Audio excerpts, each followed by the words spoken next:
Hello, welcome to LawTalk Series, Nigeria's first online law talk show mapped out solely for the purpose of educating and enlightening the masses of their duties, obligations, as well as the rights under the law. I am your anchor, Precious Toju. Now, on Law Tip today, I'm going to enlighten us on how to document our property as couples. Let's take for an instance, Mrs. Rose Thompson is married to Mr. John Thompson and they just bought a car.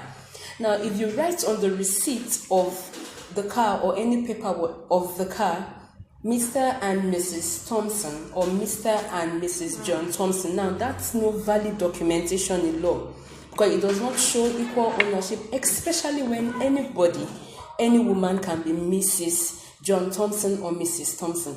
Now, the most appropriate way to document your property as a couple is that the receipt or the document must bear your name in this format: Mr.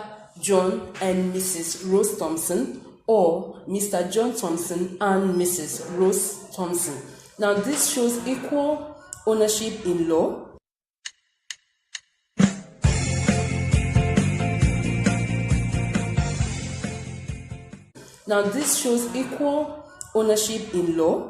And the other person cannot sell or dispense with that property without knowledge, consent, or permission of the second party.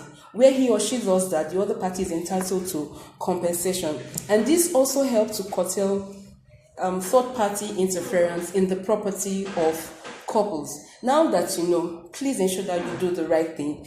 And don't forget to subscribe to my YouTube channel at LawTalk TV for more insightful videos on law tips and legal awareness series. And do always remember that information is not just key, it is the key. And ignorance is no excuse in law. Thank you for your time. Bye-bye.